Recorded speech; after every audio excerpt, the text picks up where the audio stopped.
ونستعينه ونستغفره ونؤمن به ونتوكل عليه ونعوذ بالله من شرور أنفسنا ومن سيئات أعمالنا من يهده الله فلا مضل له ومن يضلل فلا هادي له ونشهد أن لا إله إلا الله وحده لا شريك له ونشهد أن سيدنا وسندنا وحبيبنا وشفيعنا ومولانا محمدا عبده ورسوله صلى الله تعالى عليه وعلى آله وأصحابه وبارك وسلم. أما بعد فأعوذ بالله من الشيطان الرجيم. بسم الله الرحمن الرحيم. الذي خلق الموت والحياة ليبلوكم أيكم أحسن عملا وهو العزيز الغفور. وقال النبي صلى الله عليه وسلم تموتون كما تحيون وتبعثون كما تموتون. وكما قال عليه الصلاة والسلام صدق الله وصدق رسوله النبي الكريم. میرے محترم اور دوستو، آج میری حاضری حضرت مفتی صاحب کے پاس اپنی برادر گرامی مولانا عطا الرحمان صاحب رحمۃ اللہ علیہ کی تعزیت کے سلسلے میں تھی. اللہ تعالیٰ نے قرآن مجید میں پہلے سے بتا دیا الذی خلق الموت والحیات لیبلوکم. موت و حیات اس لیے پیدا فرمایا ہے کہ تمہارا امتحان لے. خلق الموت والحیات یعنی موت بھی زندگی رکھتی ہے اور زندگی بھی زندگی رکھتی ہے، دونوں کی تخلیق فرق ہے.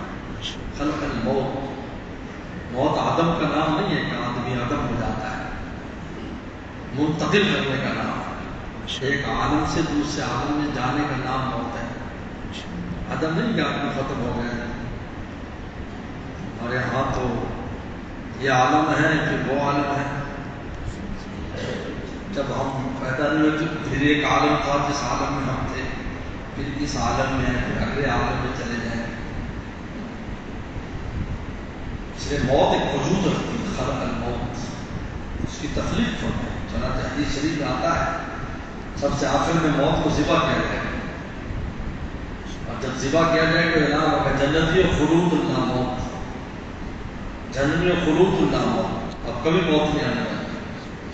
جنتی خوش ہو جائیں گے اور جہنمی اور عذاب میں مبتلا ہوں گے اور چیزیں چلائیں گے. کم مرنا بھی، کیونکہ انسان سمجھتا ہے کہ میں مر جاؤں گا میری مصیبتیں دور ہو جائیں. خودکشی اسی نظریے پر لوگ کرتے ہیں. حرام موت مرنے کو کہتے چین آئے گا. کہاں سے چین آئے گا بھائی؟ حکیم الامت خان رحمۃ اللہ نے بڑی خوبصورت بات لکھی ہے. دنیا میں کسی پر کوئی بھی مصیبت آتی ہے. اب مفتی صاحب ہمارے بھائی اس پر مشکل آئی ہے، میں تعجب کے لیے حاضر ہوا. آپ لوگوں نے تعجب کی ضرورت بارے میں مشکل میں ہاں کئی بھائی بند آ کر حوصلہ افزائی دیتے ہیں انسان کو، لیکن قبر میں جو مشکل آتی ہے وہاں کوئی مشکل والی نہیں. اب تو گھبرا کے یہ کہتے ہیں کہ مر جائیں گے، مر جائیں گے بس موت ہو گیا بس مزے. پھر ہمیں اس مشکل سے جان چھوڑ مزے ہوں گے. کیسے مزے ہوئے؟ اب تو گھبرا کے یہ کہتے ہیں کہ مر جائیں گے، مر کے بھی چین نہ پایا تو کدھر جائیں گے. اللہ نے فلسفہ بیان فرمایا خلق الموت والحیات. موت پیدا کی، زندگی پیدا کی. اور عجیب بات ہے، پہلے زندگی پھر موت ہوتی ہے، لیکن یہاں پہلے موت کو ذکر کیا پھر زندگی کو بتانے کے لیے کہ زندگی وہی زندگی ہے جس نے موت کی تیاری کی. میں زندگی کہلانے کا لائق نہیں. مقصد کا بیان پہلے کہ تمہارے دنیا میں بھیجنے کا مقصد موت ہے کہ موت کے وقت تم کیا لے کر جانے والے ہو. یہ کوئی آدمی سعودی عرب جاتا ہے، انگلینڈ جاتا ہے، امریکہ جاتا ہے، گھر بار چھوڑ کر وطن چھوڑ کر بچے ادھر وہاں 2 سال 3 سال رہتا ہے. جب وہ واپس آتا ہے تو یہ دیکھتا ہے کہ یار 2 سال میں نے کیا کمایا ہے، میں کیا لے کے جا رہا ہوں۔ ہم بھی یہاں پر آسمانوں سے اتارے گئے ہیں، آسمانوں سے بھیجے گئے ہیں، رہنے کے لیے نہیں، کمانے کے لیے۔ کہ یہاں کماؤ، پھر موت میں پتہ چلے گا تمہارا آخرت کا بینک بیلنس کتنا ہے۔ وَعِندَكُمْ يَنفَدُ وَمَا عِندَ اللَّهِ بَاقٍ، جو تمہارے ساتھ لگی ہوئی تو یہی فنا ہو جائے گی، جو آگے بھیجی وہ بینک بیلنس ہے۔ تو بھائی ایک آدمی کے جیب میں پیسے ہوں اور اس نے کچھ پیسے تو بینک میں ڈال دیے، کچھ جیب میں ڈال لے، ڈاکوؤں نے جیب میں تو نکال دیے، لیکن بینک والے تو بچے گئے نا۔ اور یوں سمجھ لو وَعِندَكُمْ يَنفَدُ، جو تمہارے ساتھ لگی ہے چیز وہ تو ختم ہونے والی ہے۔ وَمَا عِندَ اللَّهِ بَاقٍ، پیغمبر صلی اللہ علیہ وسلم نے گھر میں بکری ذبح فرمائی اور اپنے عائشہ صدیقہ سے فرمایا، ام المومنین سے، اپنے اہلیہ سے، اس کو تقسیم کر دو۔ تو جب واپس آئے پوچھا ہاں تقسیم ہوئی، کہا کہ ایک دستی باقی ہے جو آپ کے لیے رکھی ہے، باقی ساری دے دی گئی۔ فرمایا کہ نہیں، ساری باقی ہے، دستی باقی نہیں ہے، ساری باقی ہے، کیونکہ اللہ کے ہاں چلے گی تو باقی جو ہم کھائیں گے۔ مطلب خلق الموت، موت کا ذکر کیا ہے۔ ہر آدمی کو دیکھنا ہے کہ اس کو زندگی جو اس گزار رہا ہے آخرت کے لیے کیا ہے۔ فرمایا الکیس من دان نفسہ، سمجھدار وہ ہے جو نفس کو قابو کرے، وعمل لما بعد الموت، اور مرنے کے بعد کے لیے عمل کرے۔ کہ بھئی کتنا آج کے دن میں سوچے کہ آج کے دن میں آخرت کا کتنے عمل ہوئے مجھ سے، میں نے آج آخرت کے بینک میں کیا بھیجا ہے۔ فرمایا کہ موت و حیات کیوں دی ہے؟ لیبلوکم، اللہ تمہارا امتحان لیتا ہے۔ ایکم احسن عملا، کون حسن عمل کر کے ہے، حسن عمل، خوبصورت عمل کر کے کون آیا ہے۔ صحابہ کرام نے پوچھا اللہ حسن، اللہ کے رسول صلی اللہ علیہ وسلم حسن عمل کیا ہے؟ فرمایا ایما تم عقلا، فرمایا کہ اپنی اس عقل کو آخرت کے لیے کون استعمال کرتا ہے، کون دنیا کے لیے کرتا ہے۔ یہ عقل اس لیے نہیں دی دنیا کے لیے، یہ عقل تو ہمارا کے پاس بھی ہے۔ یہاں تاجر بھی بیٹھے ہوں گے، ڈاکٹر بیٹھے ہوں گے، انجینئر بیٹھے ہوں گے، مجھے بتاؤ کون سی چڑیا کسی انجینئر کے پاس آئی ہے، میں نے گھونسلہ بنانا ہے، ذرا نقشہ بنانا ہے، ٹھیکیدار صاحب آپ ذرا یہ تھوڑے کا انتظام کر دو، کیا پیسے لو گے ہمارا گھر بنانے کے لیے۔ ڈاکٹر صاحب میں بیمار ہوں، میرا شوہر بیمار ہے، میرے بچے بیمار ہیں، دوائی دے دیں۔ جانور آیا، اللہ نے خود ان میں طب بھی رکھی ہے، ان میں ڈاکٹری بھی رکھی ہے، انجینئرنگ بھی رکھی ہے، مستری پانا رکھا ہے، سارے ہنر ان کو دیے ہیں، اور ہمیں اللہ نے کہا تم اشرف المخلوقات ہو، تمہیں عقل دے رہے ہیں، ان میں عقل نہیں ہے۔ تو عقل اس لیے نہیں دی کہ تم اس مٹی میں فنا کر دو، یہ عقل اس لیے دی تھی اس عقل کے ذریعے مولا کو پہچانا۔ ماشاءاللہ یتفکرون فی خلق السماوات والارض، جو آخرت کی فکر کرتے ہیں، زمین آسمان کو دیکھ کر مولا تک پہنچتے، وہ عقل والے لوگ ہیں۔ یہ عقل اس لیے نہیں دی جس کے لیے میں آپ سمجھے او جی ہم نے عقل سے کر لیا، یہ کیا کر لیا بھائی، یہ کون سے کمالات تم نے حاصل کیے۔ ایک اللہ والے نے بڑی پیاری بات جو لکھا، دیکھو دنیا میں جو لذت اور مزے، کھانے پینے کا ایک مزہ ہے، وہ کھانے پینے کا مزہ، اس میں جانور بھی تمہارے ساتھ شریک ہیں، وہ بھی کھاتے پیتے ہیں، ان کو کھانے پینے کا مزہ، بلکہ ہم سے زیادہ اچھا مزہ لیتے ہیں، نہ بل دینا پڑتا ہے نہ کوئی اور فکر ہوتی ہے۔ یہاں تو ہم اچھی چیز کھاتے ہیں اور اچھی مہنگی لا کر چیز کھائیں تو دل کے اوپر تھوڑا سا آتا ہے یار گوشت مہنگا ملا ہے، یہ جو تھوڑی سی فکر ہے نا وہ زبان تو اس کی لذت کو کم کر دیں، کم کر دیں۔ انہوں نے کہا جی مذکر مؤنث کا مزہ ہے، کہا کہ جانور تم سے آگے، کتنے بچے پیدا کرتے ہیں کتنے ان کا خاندان، پھر یہ انسان کیوں اعلیٰ ہے؟ فرمایا ہے کہ یہ جو انسان ہے یہ اللہ کی معرفت اور محبت کی جس مقام پر ہے وہاں فرشتے بھی نہیں پہنچ سکتے، یہ چیز ہمیں ممتاز کرتے ہیں۔ تو رسول اللہ نے فرمایا کہ کون اپنی اس عقل کو آخرت کے استعمال کرتا ہے، اللہ تعالیٰ یہ دیکھتے ہیں۔ آخرت کی فکر کرتا ہے. دنیا تو ملے گی، دنیا کے لیے ہمیں کوشش کرنی ہے، یہ نہیں کہ ہاتھ باندھ کر بیٹھ جائیں. لیکن دنیا کی مثال حکیم الامت نے دنیاوی اسباب کی مثال پلیٹ کی طرح دی ہے کہ پلیٹیں لے کے آؤ، ڈالنے والا ہاتھ اس میں اللہ تعالیٰ کا ہوگا. تمہاری دکان نہیں دے گی، تمہارا کھیت نہیں دے گا، تمہاری نوکری نہیں دے گی، لیکن پلیٹ کی سنت الہیہ ہے کہ تم پلیٹ لے کے آؤ، پھر اللہ تعالیٰ اپنے ہاتھ سے ڈالیں گے. لہٰذا اللہ کے شکر گزار رہو، نہ کھیت کے رہو، نہ سیٹ کے رہو، نہ دکان کے رہو. پلیٹ سنو. لیکن پھر فرماتے ہیں کہ لوگ کچھ لوگ وہ ہے کہ اللہ تعالیٰ پلیٹ بھی خود دیتے ہیں، ڈال کے بھی دیتے ہیں. ان کو تو پلیٹ سے بھی مستقبل نہیں کرتے، تو پلیٹ کی بھی ضرورت نہیں، اور پلیٹ بھی اپنے ہاتھ سے بھیج دیں گے اور ڈال کے بھی آتے بے شمار مثالیں. ایکم اطوع اور دوسرا فرمایا حسن عمل، کون ہے جو ہمارے احکام پر عمل کرنے والا، ہم جو حکم فرمائے تو اس پر عمل کرے. کون ہے؟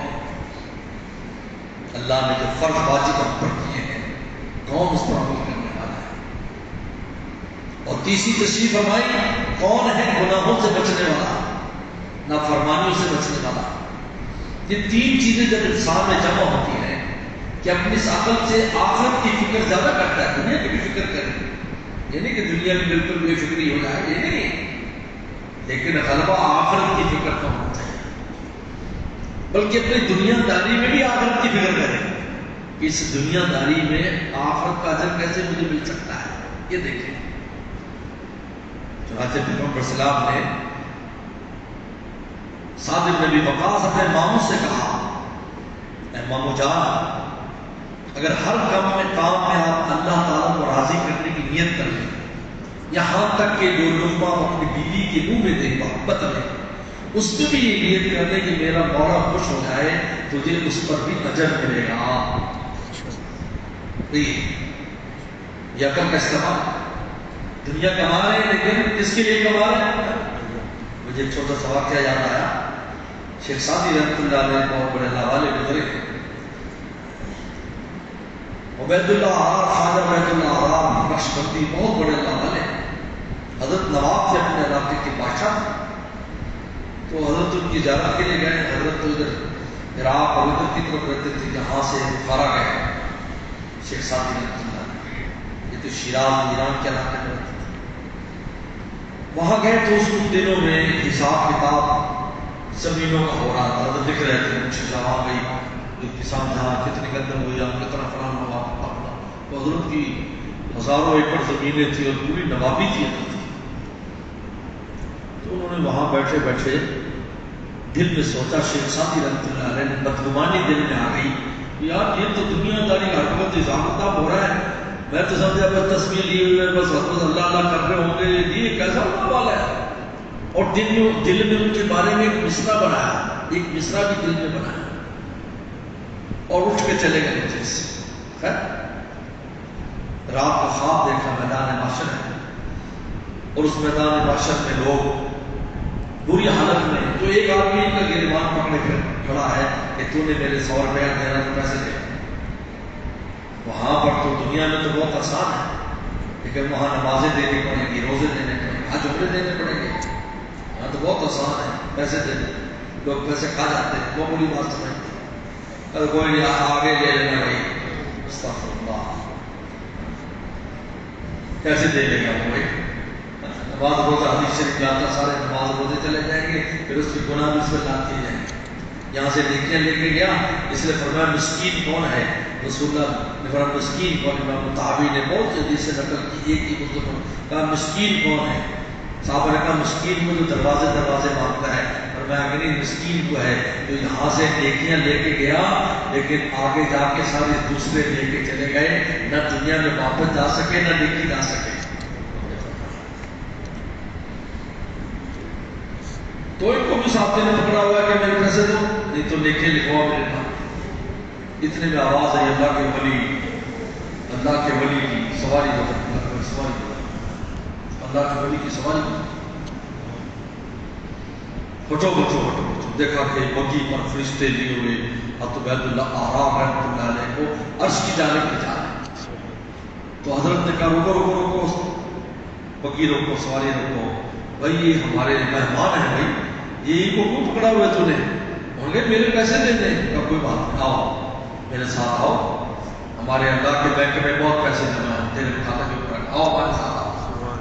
بس صبح کو اٹھے تو توبہ طائب ہو گئے کہ مجھے بدگمانی نہیں کرنی چاہیے، بدگمانی تو عام مسلمان سے جائز نہیں ہے، اور پھر دین والے بزرگوں سے تو بالکل حرام ہے اور ہلاکت کا ذریعہ ہے، ہلاکت کا ذریعہ ہے۔ عجیب بات ہے کہ محمد خان نے تو اتنی سخت بات لکھی ہے کہ بہت سے لوگوں کا ایمان تک سلب ہو گیا جنہوں نے نیک لوگوں کے ساتھ بدگمانی کی۔ خیر وہ آئے اور وہاں پر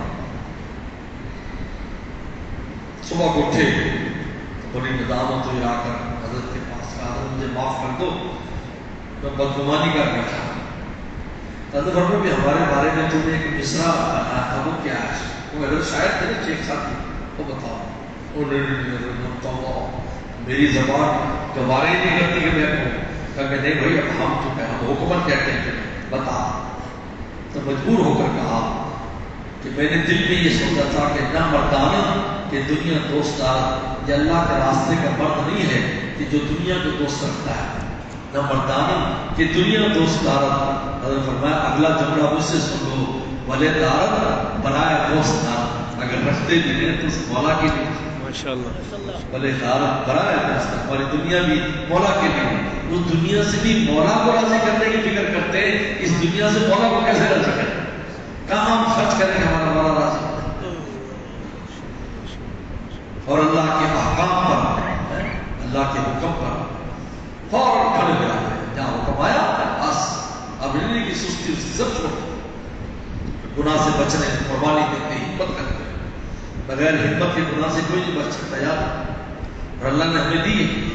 میرے شیخ فرمایا کرتے تھے شاہ کی مختصر رحمۃ اللہ علیہ، ہم میں ہمت ہے لیکن ہم ہمت چور ہیں، ہمت چور ہیں، اس خدائی طاقت کو استعمال نہیں کرتے، ورنہ اللہ پر فرض ہی نہ کرتے، ہم پر جو گناہ سے بچنا فرض کیا ہے، ہم ہمت چور ہیں، جب وقت آتا ہے تو بس ڈھیلے پڑ جاتے ہیں، لو جی ہم کیسے گناہ سے بچیں گے، کیسے بچیں گے۔ حضرت یوسف السلام کا قصہ جو قرآن نے بیان کیا ہے وہ کس نے بیان کیا ہے؟ یہ کوئی حسن کی کتاب تو نہیں ہے قرآن مجید، واقعات کی اس نے بیان کیا تاکہ پتہ چلے ہمت کیسے کرنی پڑتی۔ قال معاذ اللہ، اللہ تیری پناہ، پہلے خدا سے مدد مانگی، واستبق الباب، پھر دوڑے، پھر یہ ہمت پھر دوڑے، حالانکہ پتہ تالا لگا ہوا ہے، باقی جہاں تک جاؤں میں جا سکتا ہوں چلا جاؤں، جہاں سے وہاں تک گئے، اللہ نے دروازے کو واستبق الباب۔ اس لیے میرے دوستو موت و حیات اللہ نے اس لیے دی ہے ہمیں کہ اپنی عقل کو آخرت کے لیے استعمال کریں، حسن عمل ہے، حسن عمل ان چیز سے بڑا ہوتا ہے، اور جب حسن عمل ہوگا تو نماز بھی حسین، تجارت بھی حسین، روزہ بھی حسین، ہر چیز حسین، جتنا بھی حسین عمل لے کے جائے گا اتنی قیمت زیادہ ہے۔ عمل کی قیمت کثرت پر نہیں لگنی، حسن پر لگنی، سن لو، حسن پر تھوڑا عمل کی قیمت بھی زیادہ ہو جائے گی، تھوڑے میں زیادہ جو ہو جائے گی۔